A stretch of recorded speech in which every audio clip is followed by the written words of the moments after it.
Bonjour à tous et merci de nous retrouver dans ce nouvel épisode de l'Instant Porcher. Quel avenir pour le secteur de l'énergie? Tandis que certains s'attellent au démantèlement de ces groupes, d'autres tentent d'œuvrer pour sa survie non pas en tant qu'entreprise mais en tant que service public. Faut-il un service public de l'énergie? Quel a été le bilan de son ouverture à la concurrence? Une tribune parue le 31 mai dans les colonnes du Monde tente d'apporter des éléments de réponse tout en appelant à ce que le secteur de l'énergie, dans un contexte de transition énergétique et de crise sociale, redevienne un service public. Le défi écologique est évidemment au cœur de nombreuses préoccupations. Et une deuxième tribune parue dans le journal Les Échos, d'Agnès Pannier-Runacher, ministre déléguée chargée de l'Industrie, entend également apporter des solutions en matière d'enjeux climatiques. La ministre entend rompre avec une écologie qu'elle qualifie de punitive et répressive et propose ce qu'elle appelle une écologie des solutions. En matière d'énergie renouvelable, tout ne fait pas consensus. Il y a une semaine, l'animateur de télévision Stéphane Bern dénonçait dans une tribune s'apparentant davantage à une diatribe l'implantation des éoliennes en France contre la volonté de certains citoyens vivant à proximité, déformant le paysage et appelant à la réduction de leurs effectifs. Comment conjuguer énergie renouvelable, défi climatique à ce genre d'aspiration? Les éoliennes font-elles réellement partie des énergies de demain? On décrypte avec Thomas Porcher.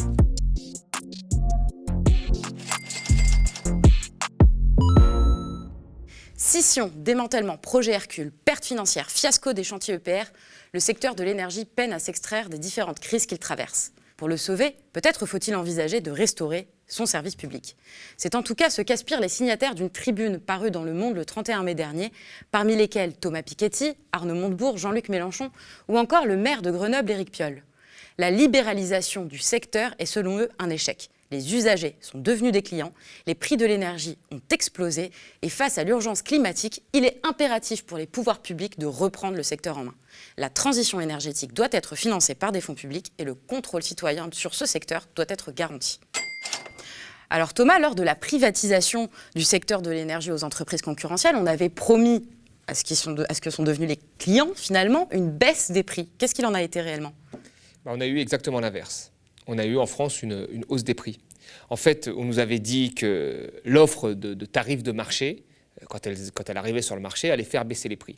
Donc, on a laissé aux clients le choix des tarifs réglementés et des tarifs de marché, en leur disant que la concurrence fait baisser les prix. C'est pour ça qu'on fait de la concurrence. Et là, il y avait beaucoup d'économistes libéraux et de dirigeants politiques de droite qui disaient, voilà, la concurrence arrive dans l'énergie, les prix vont baisser. Qu'est-ce qui s'est passé à peine quelques années après ?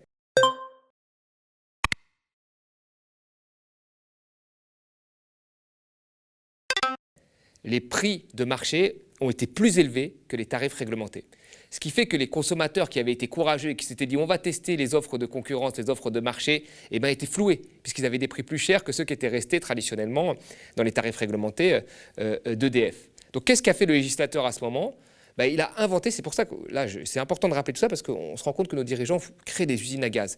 Ils ont inventé ce qu'on appelle les TARTAM, c'est-à-dire les tarifs transitoires au fonctionnement, à l'ajustement du marché. C'est-à-dire que c'est des tarifs qui permettaient à ceux qui avaient été sur les offres de marché de revenir vers les tarifs réglementés. Donc vous voyez, on peut se poser la question, à un moment, de se dire, pourquoi on a fait ça ? On a fait ça pour que les prix baissent, ils ont augmenté. Pourquoi on s'acharne là-dedans et qu'on crée des usines à gaz en créant des tarifs d'ajustement où on peut revenir pour ensuite revenir au marché et ainsi de suite. Alors il y a beaucoup de gens qui vont vous dire oui mais c'est la France, ils ont freiné parce qu'il y a un pouvoir d'EDF, parce qu'il y a un pouvoir des fonctionnaires du service public qui empêche l'ajustement vers le marché. Sauf que quand on regarde le cas du Royaume-Uni, qui était le très bon élève de la Commission européenne pour sa libéralisation du secteur de l'énergie, mais les prix ont aussi augmenté. On est passé de monopoles publics complètement intégrés à des oligopoles privés avec des prix qui ont augmenté. Et il y a même des gens qui ont suspecté ces oligopoles de se faire des ententes sur les prix. Le régulateur de l'énergie anglais a même demandé une enquête. Donc les prix ont augmenté au Royaume-Uni et en France. Donc la libéralisation n'a pas fait diminuer les prix, contrairement à la promesse initiale. Et alors justement, concernant cet argument, où souvent quand on privatise un secteur, on nous dit les prix vont baisser, ça va être bien plus avantageux pour les consommateurs.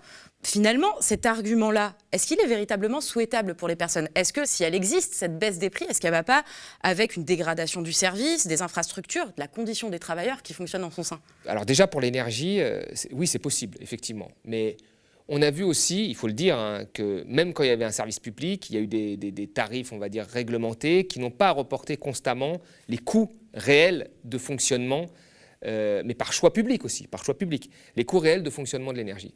Ce qu'il faut voir, c'est qu'au début, l'ADN que l'on a, toutes les énergies que nous consommons par pays n'ont pas été choisies par le marché, ça a été des choix politiques. En France, nous avons une électricité majoritairement produite par du nucléaire. Ce n'est pas le cas en Espagne, ils n'ont pas de nucléaire, ils ont refusé le nucléaire. Ce n'est pas le cas en Italie, ils ont refusé le nucléaire. Donc chaque production d'énergie dans un pays dépend initialement de choix politiques. Ça, il faut le dire, et pas du marché. Ensuite, ce qu'on a fait en France, c'est qu'on a créé des entreprises en monopole public verticalement intégrées. C'est-à-dire qu'on a créé EDF, qui produit et qui distribue l'énergie. On a créé ELF, qui était en charge du pétrole, GDF, qui était en charge du gaz. Donc on a fait en sorte de créer des grosses entreprises qui étaient en monopole public et qui devaient distribuer l'énergie. L'objectif, c'était quoi? C'était la sécurité énergétique. Quand tu allumes ta lumière, tu as de l'électricité et tu n'as pas de coupure d'électricité. Parce qu'il y a encore beaucoup de pays pauvres. Au Liban, vous avez 3 heures en moyenne de coupure d'électricité par jour. Vous voyez? Et pareil dans des pays pauvres. Donc là, le but, c'était ça, sécurité énergétique et pas de coupure d'électricité. Et c'était un but souhaitable. Et ensuite, que l'énergie soit un service public, à un prix abordable pour tous. Pourquoi, c'est cette idée qui était géniale, pourquoi on doit transformer ce modèle-là en un marché concurrentiel? Pourquoi? Juste par idéologie. Et ça vient de l'Europe au départ. L'Europe est arrivée, a dit il faut casser ces monopoles publics, parce que monopole et public, ce n'est pas du tout bon en Europe. Il faut concurrence et privé. Donc on s'est en fait attaché, nos dirigeants, à casser des monopoles qui fonctionnaient bien pour qu'au final, on ait une économie de l'énergie qui ressemble plus à un secteur concurrentiel, alors que ça ne s'adapte absolument pas à ça, le secteur de l'énergie. Alors justement, sur la question européenne, cette tribune, on la trouve bien ou pas, quoi qu'il en soit, est-ce que la solution qu'elle propose est peut-être mise en place dans le contexte d'appartenance à l'Union européenne? On peut imaginer que l'UE s'opposerait totalement à ce que l'énergie redevienne un service public. C'est un petit peu même sa mission. Oui, la vraie question, c'est que tout a été, au départ, tout est parti de l'Europe. Alors, dans l'Europe, il y a aussi la France. Donc, nos dirigeants étaient plutôt pour la libéralisation, et nos grands intellectuels et nos grands économistes de l'énergie, sans citer de nom, parce qu'il y en a quelques-uns que je connais, mais ont défendu la libéralisation du secteur de l'énergie, en nous disant que ça allait être beaucoup mieux. Mais je veux dire, on a passé un temps fou à vouloir casser quelque chose qui fonctionnait. EDF fonctionnait très bien, nous donnait une énergie moins chère que le reste de l'Europe et un service public efficace. Parce que quand on allume la lumière, on a de l'électricité, vous voyez. Et on a voulu casser EDF en plusieurs entités juridiques. On a passé un temps fou pour faire ça. Donc on a créé EDF. Pour transporter l'électricité, on a mis RTE, une entité comptable indépendante qui appartient aussi à EDF. Donc on est vraiment dans des montages. Puis on a fait ERDF, la distribution d'électricité, pareil, indépendant d'EDF comptablement, mais qui appartient aussi à EDF. Donc c'est pas dans la même comptabilité, mais ça appartient. Donc on est dans des usines à gaz, voilà, qui n'ont eu, en termes d'impact pour le consommateur, que des effets négatifs.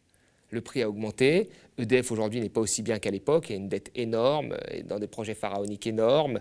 Donc en réalité, cette libéralisation, il faut tirer le bilan aujourd'hui de ce que ça a été fait. Ça a été une usine à gaz pour faire tourner de brainstorming de dirigeants, pour avoir des idées, mais qui n'a pas eu d'impact sur le consommateur. Donc c'est vrai que si demain on veut revenir à un service public de l'énergie, avec des monopoles complètement intégrés, qui soient publics, parce que c'est ça en fait, si un service public, c'est des entreprises complètement publiques et intégrées avec commandement de l'État et l'État stratège, comme ça a été le cas dans l'histoire de tous les pays européens, il va falloir affronter l'Europe, parce que c'est la Commission européenne qui a demandé justement que l'on casse ces monopoles publics qui sont interdits dans le fonctionnement de l'Europe. Le monopole n'est pas permis.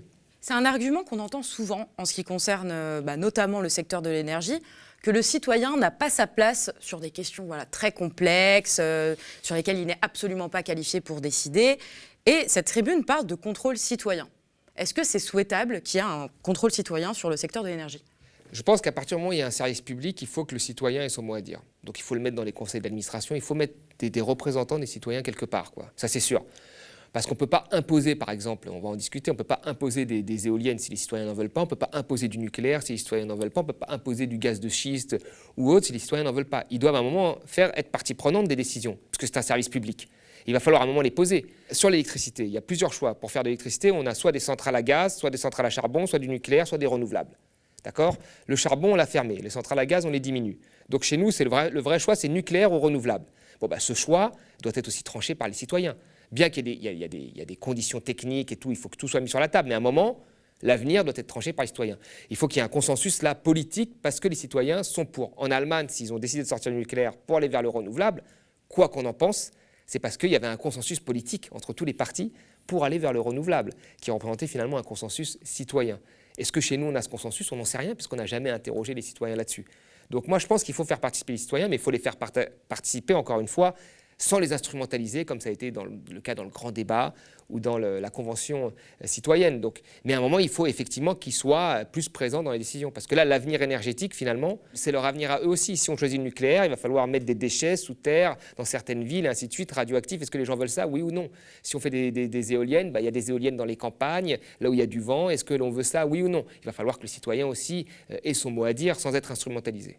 Alors dans cette tribune, quand on regarde un petit peu le détail des signataires, il y a plusieurs personnalités dont les aspirations en termes d'énergie sont assez différentes. On a d'une part donc un Arnaud Montebourg qui défend le secteur du nucléaire, comme on a pu le voir quand il a pris la défense des ouvriers de Fessenheim et a valorisé le travail de leurs syndicats. D'autre part, on a Jean-Luc Mélenchon et Éric Piolle qui, eux, sont pour une sortie du nucléaire. Mais finalement, est-ce que ce ne serait pas aux citoyens de trancher dans l'hypothèse où l'énergie redeviendrait un service public ? Tout à fait. Là, c'est le point faible. Là, tu as raison de dire ça, mais c'est vraiment le point faible de la tribune. C'est-à-dire qu'on a des gens comme Montebourg et Piolle qui signent en même temps, donc ils veulent un service public, de l'énergie tous les deux, et là, c'est très bien. Mais les deux sont, je pense, sur la production d'électricité, sont parfaitement opposés. Ils ont même fait un débat. Montebourg était pour le nucléaire, Éric Piolle est pour la sortie du nucléaire. Et là, c'est une vraie question aussi qu'il faut poser. Ce qui est rassurant, c'est que les deux sont pour un service public de l'énergie. Donc, il faut que ce soit des grandes entreprises qui fassent la transition énergétique en dehors des logiques de marché, et ça c'est une bonne nouvelle. Mais après, effectivement, la question devra être tranchée. Et là, on est à un carrefour de décision. C'est-à-dire que nos réacteurs ont été prévus pour 40 ans de vie, nos réacteurs nucléaires. On est le pays qui avons le plus de réacteurs par habitant. Je le rappelle, dans le monde entier, plus que les États-Unis, de réacteurs par habitant, et plus que le Royaume-Uni. Mais on est aussi le pays en Europe qui émet le moins de... Alors, exactement, parce qu'on n'a pas de centrale à charbon et de centrale à gaz pour faire de l'électricité. Mais là, nos réacteurs arrivent en fin de vie. Là, on a le droit de les prolonger de 10 ans. 10 ans de vie. Ça coûte 50 milliards, qui va être payé sur la facture du consommateur à la fin. Les 50 milliards en plus pour les remettre à niveau, etc. Parce ça ne coûterait pas plus cher de sortir du nucléaire? Alors, c'est la question qu'il faut se poser. Donc là, on en a pour 10 ans 50 milliards. Après, peut-être qu'on peut encore rejouer 10 ans, 60 ans de vie, alors que c'était prévu pour 40 ans, en les rabibochant à droite à gauche. Mais on ne pourra pas aller trop au-delà. À un moment, il va falloir soit on les remplace par d'autres réacteurs, soit on en sort. Donc on est quand même, sur les temps de l'énergie qui sont des temps longs, on est à un carrefour de décision. Est-ce qu'on va plus loin dans le nucléaire, c'est-à-dire qu'on remplace ça par des gros réacteurs comme l'EPR, avec les fiascos qu'on connaît, ou est-ce qu'on va vers le renouvelable, avec aussi les contraintes que ça peut avoir? Et donc cette question, elle doit être aussi tranchée démocratiquement, en faisant appel effectivement aux citoyens, dans une moindre mesure, mais dans une mesure quand même, parce qu'il y a des aspects techniques qui sont quand même, je pense que tous les citoyens n'ont pas apporté, sur l'énergie, c'est très technique. Mais ils doivent quand même choisir sur l'avenir qu'ils veulent, et à un moment, quand ils choisissent, il faut que ce soit gravé dans le marbre, parce qu'on ne peut pas faire des stop and go, c'est-à-dire dire oui, et puis après 5 ans dire non, il faut que ce soit gravé dans le marbre, parce que l'énergie dans laquelle on investit aujourd'hui, c'est celle qu'on consommera dans 20 ou 30 ans.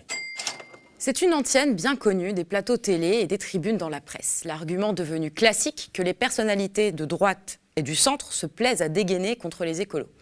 Leur défense de l'écologie serait dogmatique, décourageante, coercitive, basée sur des interdits et de la répression, et serait en définitive totalement inefficace pour lutter contre les changements climatiques. Puis encore, toutes les propositions des écolos seraient rejetées par la majorité des Français. La ministre déléguée chargée de l'industrie, Agnès Pannier-Runacher, a repris ce refrain dans une tribune pour le journal Les Échos, où elle attaque ce qu'elle appelle l'écologie des interdits, prenant une écologie des solutions basée sur l'incitation, qui compterait sur l'innovation et la science pour changer les modèles de production, tout en comptant également sur les exigences environnementales françaises pour favoriser une production plus verte. La ministre insiste sur la nécessité d'une économie ouverte, le fait de s'en référer à l'Union européenne pour relever les défis de l'urgence climatique. Alors Thomas, que penser réellement de cette opposition très fréquemment remise sur le tapis, par les libéraux notamment, de l'écologie de l'interdiction, une écologie un peu punitive, et de l'écologie des solutions basées sur l'innovation? Mais pour moi, l'écologie basée sur l'innovation, c'est une écologie, en fait, c'est un pari. C'est une écologie qui permet de conforter tout le monde dans le fait qu'il n'y a rien à faire parce que l'innovation va nous sauver. Et quand on regarde ces dernières années, l'innovation ne nous a pas sauvés. Même des choses qu'on a cru au début qui allaient nous sauver. Par exemple, le digital. Vous savez, moi, j'ai fait partie d'une commission dans en 2013-2014 sur la transition écologique au ministère de l'écologie sous Ségolène Royal avec Corinne Lepage. Et il fallait absolument que la transition énergétique se fasse avec le digital. Vous savez, on nous disait qu'on allait commander à distance notre machine à laver. Enfin, tous ces trucs, le digital était la solution à la sobriété, la dématérialisation, on disait. Vous vous en souvenez ? Il n'y a plus besoin de matériaux, il ne faut pas imprimer des feuilles, on a les emails, on peut travailler à distance, c'est super. Finalement, le digital va nous sortir du problème climatique. Puis on se rend compte aujourd'hui qu'en fait, le digital pollue. Il pollue énormément. Déjà, pour fabriquer tous les produits, ordinateurs, smartphones, etc., on fait appel à des métaux précieux, à beaucoup de matières premières, à beaucoup d'énergie. Et puis ensuite, l'utilisation.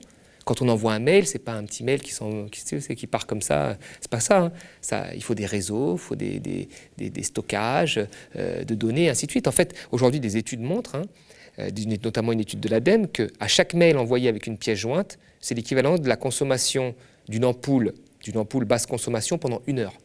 On envoie 10 milliards de mails par heure aujourd'hui dans le monde. Vous vous rendez compte ? Un data center, c'est l'équivalent en termes de consommation d'une ville de 30 000 habitants. Donc en fait, le digital pollue. Il pollue énormément. Il pollue même plus que le secteur aérien. Vous voyez ? Donc quand on vous dit l'innovation va nous sauver, on a vu avec le digital, on a dit que ça allait nous sauver. Jérémy Rifkin, dans ses livres, nous disait voilà, que ça allait être super, avec l'imprimante 3D, on allait imprimer notre éolienne et le mettre sur notre toit, on allait être content. Oui, mais il n'a jamais parlé des coûts cachés du digital. Et aujourd'hui, les coûts cachés, c'est que ça pollue énormément. Donc je ne vois pas pourquoi aujourd'hui une innovation pourrait nous sortir des efforts que nous devons faire, alors que les innovations précédentes se sont avérées beaucoup plus polluantes que l'ancien monde, entre guillemets. Est-ce que c'est possible de faire de l'écologie sans priver ou contraindre le citoyen moyen ? Alors, on va devoir à un moment contraindre le citoyen moyen. Le problème aujourd'hui, c'est que tout l'ajustement est porté par le citoyen, par le consommateur, parce qu'on ne demande pas d'efforts finalement aux producteurs. C'est là qu'interviennent une forme de... ce qu'elle critique, les interdictions et une forme d'autoritarisme envers le secteur privé. Ce qu'il faut faire aujourd'hui, déjà, commencer par faire, c'est faire un certain nombre d'interdictions. Interdiction des bouteilles en plastique. Vous savez, quand on touche au profit, les industriels, ils savent s'adapter.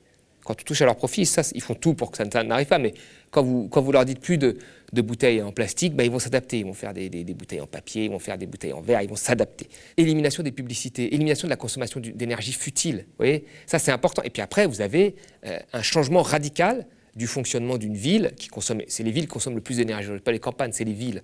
Donc la transformation radicale d'une ville pour qu'elle ne soit plus autour de la voiture, notamment avec le maillage des transports, notamment des petites couronnes des banlieues des grandes villes. Donc là, c'est de l'investissement qu'on connaît, ce n'est pas de l'innovation. Puis la rénovation des bâtiments aussi. C'est quelque chose de simple que l'on connaît pour que les bâtiments consomment moins d'énergie.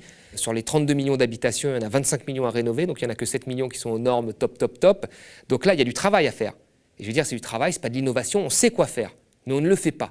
Donc si on commençait par ça, faire en sorte qu'il n'y ait plus de panneaux publicitaires, faire en sorte que l'on change des ampoules, qu'on mette des ampoules de basse consommation. Vous savez, parfois sur juste un arrêt de bus, en mettant une ampoule de basse consommation et en l'éteignant à certaines heures, vous économisez 80% d'énergie. Donc vous voyez, ça, si on commence à faire des choses simples comme ça, rénover les bâtiments, faire en sorte qu'il y ait plus de transport, pour qu'il y ait moins de voitures et ainsi de suite, c'est un changement radical sur une dizaine d'années. On arriverait au final à économiser déjà un certain nombre de consommation d'énergie et donc en termes d'impact sur le climat, ce serait probablement très positif. Et justement, les écologistes, est-ce qu'ils ne seraient pas souvent trop méfiants envers le progrès technique ? Je comprends qu'ils soient vus comme les méfiants parce qu'aujourd'hui, il y a un discours qui vise à nous faire croire que la technologie va nous sauver. Or, rien ne montre, quand on voit même les années, chaque année on est dans les années plus, rien ne nous montre que la technologie nous sauvera. Donc il y a des modes comme ça qui sont sur la technologie, la voiture électrique par exemple, on nous en parle beaucoup de la voiture électrique, mais la voiture électrique, quand on regarde tout le cycle de production, elle est pratiquement aussi polluante qu'une voiture normale. En fait, parce que toutes les technologies dans la production, dans la batterie, etc., utilisent énormément d'énergie, beaucoup plus qu'une voiture normale. Alors certes, après en aval, quand vous l'utilisez, vous émettez moins de gaz polluants, mais le cycle complet montre que c'est presque aussi polluant qu'une voiture à moteur. Mais on est tous derrière à dire oui, il faut de la voiture électrique, il faut de la voiture électrique. Donc à un moment, cette technologie nous empêche de nous interroger nous-mêmes sur nos modes de production, nos modes de consommation. Donc là-dessus, moi je pense qu'il faut qu'il y ait des gens, et la partie de l'écologie peut-être que vous citez, qui bousculent un petit peu les dirigeants là-dessus. Vous savez, moi je pense qu'à un moment, quand les choses vont dans un sens, il faut qu'il y ait des gens qui bousculent. Et pour que les gens bousculent, il doit y avoir une certaine radicalité, sinon on n'est jamais bousculé. Donc les écologistes qui sont un peu... Moi, je ne partage pas leur vision quand je suis concrètement, techniquement, Mais après, je trouve que heureusement qu'ils sont là, sinon les choses n'avanceraient pas. Enfin, on ne ferait rien, quoi. Et on peut faire peut-être un peu plus que d'habitude parce qu'ils sont là pour bousculer les dirigeants. Alors revenons à la tribune d'Agnès Pannier-Runacher. La ministre insiste sur la nécessité d'un marché ouvert et concurrentiel. Pour elle, ce serait même une sorte de levier en matière écologique. Pourtant, on peut se dire que les normes écologiques efficaces ne se font pas du tout à l'échelle internationale, mais plutôt à l'échelle nationale. Ce serait possible néanmoins aujourd'hui une production écologique dans un contexte de mondialisation effrénée ? Jusqu'à preuve du contraire, non. Mais d'ailleurs même, quand on regarde ces 2 derniers siècles, pays à économie très planifiée communiste ou pays à économie de marché, l'impact a été tout aussi horrible dans les 2 cas. C'est le productivisme qui a gagné. Là, aujourd'hui, on essaie de nous expliquer qu'on peut laisser fonctionner le marché comme il fonctionne aujourd'hui, voilà, de manière le plus libérée possible, mais en y mettant quelques ajustements à droite à gauche, c'est-à-dire une tarification carbone, une fiscalité écologique, 2-3 petites choses comme ça qui font que ça améliorerait les comportements et quelques innovations magiques qui nous sortiraient, la voiture électrique, le smartphone et tous ces trucs qui nous sortiraient du problème climatique. Mais je pense que c'est une illusion. En tous les cas, c'est un enjeu trop important, le réchauffement climatique, et le point de bascule qui se fait dans les années qui arrivent, pour prendre le pari. Si on avait 5 planètes, on pourrait prendre le pari et voir si ça marche. Mais comme on n'a qu'une seule planète, la Terre, il va falloir pas se tromper là-dessus. Et comme il ne faut pas se tromper, à un moment, il faut attaquer les problèmes là où ils sont. Et les problèmes, on le sait. Encore une fois, c'est rénovation des bâtiments et ainsi de suite. On le sait. Alors c'est assez paradoxal puisque la ministre nous parle, dénonce une écologie coercitive et finalement, tu nous dis qu'elle, ce qu'elle défend, c'est des petits ajustements, taxes carbone, etc. Donc coercitive pour les citoyens et pas pour les entreprises finalement. Exactement. C'est ça qui est dingue, c'est que moi je vois des publicités, je ne vais pas citer, mais de marques de vêtements. Ils sont capables de vous dire aujourd'hui, ils vendent des vêtements et ils vous disent dans leur publicité, achetez moins de vêtements. Comment ils peuvent dire ça? Parce qu'ils sont dans une telle position de force qu'ils savent très bien qu'ils peuvent le dire, on achètera toujours leurs vêtements. Vous pouvez être une boisson sucrée et dire, buvez moins de sucre. Mais ils savent très bien qu'ils sont dans une telle position de force, ils ont tellement pénétré les esprits depuis des années, ils ont tellement d'ajustements qui leur sont favorables, évasion fiscale, optimisation fiscale, tout ce que vous voulez, qu'ils savent qu'ils sont en position de force et qu'ils peuvent dire ça. Vous voyez? Et donc, si à un moment on ne s'attaque pas à eux et qu'on pense que seul le consommateur peut s'ajuster, on vit dans un monde complètement idyllique. Et la réalité des faits, c'est quoi? C'est quelqu'un qui travaille 12 heures par jour, enfin 10 heures par jour, qui a les enfants à s'occuper. Vous croyez que le soir, il va être avec son petit truc en train de regarder s'il y a l'indication E311 de la Commission européenne qui veut dire qu'il y a ça dedans. Enfin, l'ajustement est mineur, minime. Et les entreprises le savent. C'est pour ça qu'elles font tout en disant « Mais on a fait notre boulot, on a dit aux gens d'acheter moins de vêtements. » Et ils continuent à nous acheter. Ah bah ouais. Voilà. Donc il faut à un moment taper sur les producteurs et les contraindre. Et on les contraint pas par les incitations, parce qu'elles les contournent toujours, elles ont des lobbies, etc. On les contraint par l'interdiction. Et quand il y a de l'interdiction, là, elles trouvent toujours le moyen de préserver leurs profits en faisant autre chose. Depuis qu'elles ont fait leur apparition dans les panoramas français, qu'elles tranchent l'horizon de l'Hexagone de leurs ailes acérées, les éoliennes font l'objet de nombreux débats. En empruntant des départementales à proximité de ces géantes, vous avez pu lire certaines pancartes de riverains réclamant leur suppression. Une supercherie pour l'animateur de télévision Stéphane Bern. Une imposture selon le réalisateur Charles Timon. Une impasse d'après Le Figaro. Une salve de critiques acides s'abat sur les éoliennes ces derniers jours. Ces infrastructures, que la plus grande majorité de la gauche soutient massivement, font l'objet de nombreux reproches. Elles seraient trop chères à fabriquer à l'étranger, peu efficaces en termes d'énergie, nuiraient à la biodiversité et au paysage. L'occasion de revenir sur le débat autour du mix énergétique français et sur l'utilisation des éoliennes pour remplacer d'autres formes de production, comme le nucléaire. Alors Thomas, en ce moment, les éoliennes subissent un intensif tir de barrage dans la presse, mais également de la part de nos concitoyens qui vivent à proximité d'elles. Comment expliquer ça ? Je pense que, il y a une première des choses, c'est que personne, mais que ce soit des éoliennes ou des réacteurs nucléaires, ou l'enfouissement des déchets, ou des puits de gaz de couche, personne ne veut avoir à proximité de chez lui, finalement, une éolienne, une centrale ou un gaz de charbon. Donc c'est un phénomène qu'on appelle aux États-Unis « not in my backyard », c'est-à-dire que tout le monde est pour les renouvelables, sauf près de chez lui. Donc moi j'arrive à comprendre que ces gens qui vivent à la campagne, qui consomment moins d'énergie, etc., et qui sont rarement consultés, voient des éoliennes arriver et puis ils n'ont pas acheté leur maison pour voir ça, quoi. Donc je comprends, moi, la méfiance des citoyens à l'égard des éoliennes, bien sûr. Quel est aujourd'hui l'avantage des éoliennes et quels inconvénients est-ce qu'elles présentent ? Alors les avantages, déjà, c'est que les éoliennes sont des énergies plus propres que par exemple les centrales à gaz ou les centrales à charbon pour fabriquer de l'électricité. Après, il y a le débat avec le nucléaire. Certains vont vous dire que le nucléaire est plus propre que les éoliennes, d'autres non. En tous les cas, le risque d'un accident est plus élevé avec une centrale ou un réacteur nucléaire. Enfin, si vous avez un accident, en tous les cas, les conséquences sont plus graves. On l'a vu avec Fukushima, que si vous avez un accident avec des éoliennes. Voilà. Ça, c'est les avantages. Les inconvénients, c'est que les éoliennes produisent de l'électricité par intermittence. Quand il n'y a plus de vent, eh ben, ça ne tourne plus, ça ne produit plus d'électricité. Donc ça, c'est un inconvénient, alors que, par exemple, le nucléaire produit de l'électricité plein pot, quasiment en continu. Est-ce que c'est possible aujourd'hui, en France, d'imaginer un mix énergétique assuré à 100% par les énergies renouvelables?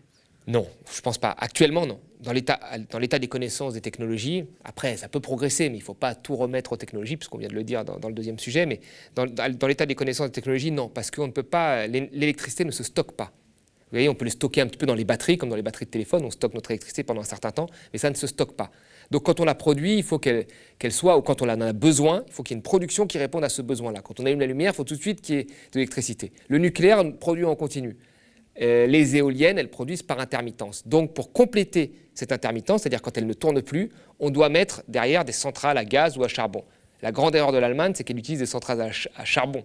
Et ça a été beaucoup critiqué pour ça. Les centrales à charbon sont très polluantes. Ben oui, tout à fait, mais quand ça ne fonctionne plus, alors bien sûr, l'électricité, la première électricité, c'est celle de l'éolienne, et la centrale à charbon ne fonctionne pas, mais quand elle ne fonctionne plus, il faut qu'on ait de l'électricité quand on allume la lumière.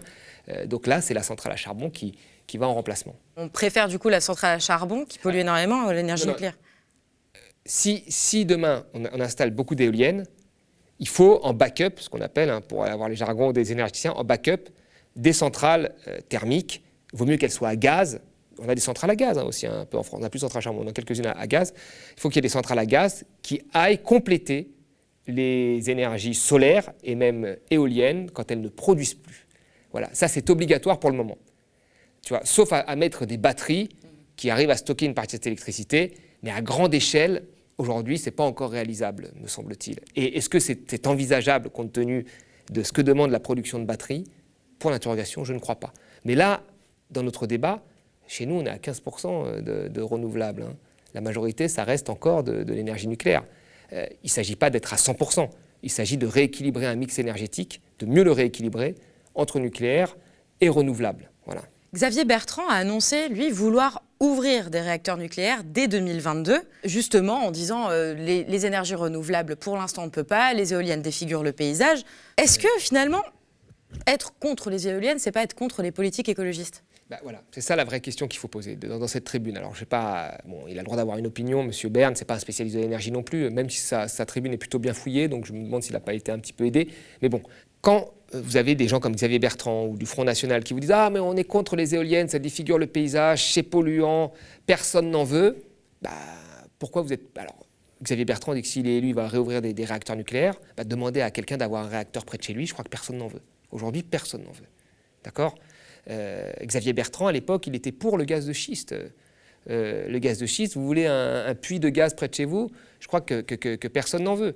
Moi, j'ai été auditionné par sa région, à l'époque, parce que sa région développe le gaz de charbon, le gaz de couche. Parce que Macron soutenait le gaz de couche en Alsace, qui est comme du gaz de schiste, du gaz de charbon, un gaz non conventionnel, plutôt polluant. J'avais été auditionné, et à l'époque, j'avais rappelé qu'un article scientifique était sorti aux États-Unis par des universitaires du Colorado, qui montrait en fait que quand vous aviez une population qui vivait autour d'un puits, dans un rayon d'un demi-mile, d'ailleurs, de 800 mètres, me semble-t-il, et que ça pouvait avoir des impacts à cause de la pollution du puits sur la santé des habitants. Même des risques de cancer est marqué, et le mot cancer a été mis dans l'article scientifique. Ils m'ont crié dessus en me disant « mais c'est n'importe quoi cet article ». Enfin, c'était digne du café du commerce. Et moi, je leur disais « les amis, vous devez être avertis, puisque au Colorado, vous avez 19 habitants au kilomètre carré. 19 habitants. Dans le Nord-Pas-de-Calais, vous en avez 324.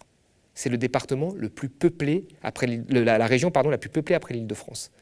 Donc moi j'ai dit, écoutez les amis, si vous mettez quelque chose qui est un risque pour la santé, il faut le mettre dans l'article pour que les citoyens soient avertis dans le rapport final. Et eux, ah mais non, pas du tout, etc. Et d'ailleurs les discussions ont été retranscrites dans le rapport final, donc les personnes qui veulent peuvent aller le consulter. Et donc là on voit bien qu'il y a de la politique derrière. Ils étaient tous pour le gaz de couche à l'époque. Pour eux, ça ne défigurait pas le territoire, il n'y avait pas de problème, ça crée des emplois, ils n'arrêtent pas de nous dire ça alors qu'il y avait beaucoup de chômage dans la région. Et là, ils nous disent que les éoliennes ne créent pas d'emplois et que ça défigure les paysages. Et à l'époque, dans cette commission, je leur dis, ok, d'accord, je leur rappelle déjà une chose, c'est que pour chaque million d'euros investis, on crée plus d'emplois dans les renouvelables que dans le gaz. Dans les renouvelables, vous créez 14 emplois pour chaque million investi. Dans le gaz, vous en créez 3. D'accord ? Dans la rénovation des bâtiments, dont on parle beaucoup et qui n'intéresse pas trop ces gens, vous en créez 17. Donc il faut faire attention à l'instrumentalisation politique. Et moi, aujourd'hui, je regrette que des politiques courent après comme ça des voix, quitte à se contredire eux-mêmes. Je trouve ça très ridicule, que ce soit à droite ou à gauche d'ailleurs. Mais justement, tu parlais de la question de l'emploi, le nucléaire. Créer des emplois et la fermeture d'une centrale, comme on a pu le voir à Fessenheim, c'est une catastrophe pour ces gens-là. Comment faire d'ici 10 ans quand la question va devoir se poser concernant nos réacteurs nucléaires? Ce ne sont pas nécessairement des emplois qui vont pouvoir aller vers les énergies renouvelables. Alors tout à fait. Alors il faut regarder un certain nombre de choses. Alors déjà, il faut noter une première des choses qui est intéressante, c'est que la logique en fait, de la transition énergétique est une logique de long terme, c'est-à-dire avec une forme de planification de long terme. Donc ça la rend beaucoup moins brutale que la logique de marché ou la logique actionnariale, où là vous fermez quand d'une année sur l'autre, vous n'avez pas les bons profits. Donc si on a un minimum d'anticipation, on peut prévoir un peu une reconversion par la formation ou pour voir s'il y a un certain nombre de personnes qui vont à la retraite d'une partie des salariés des centrales nucléaires. Et puis après, tout ça doit être aussi faire l'objet, comme on l'a dit, de choix politiques qui soient constants pour qu'on puisse préparer le turnover. Mais quoi qu'il en soit, quand il y a une transition, bien sûr qu'il y aura des emplois détruits. Bien sûr. Il y en aura d'autres qui seront créés. Mais cette transition, si elle se fait, elle ne se fait pas du jour au lendemain, elle se fait sur le long terme. Donc on a de quoi prévoir et de voir venir, contrairement à la logique actionnariale, la logique de marché qui, elle, punit les salariés sur le court terme. C'est la fin de l'Instant Porcher. Merci à vous d'avoir suivi notre émission.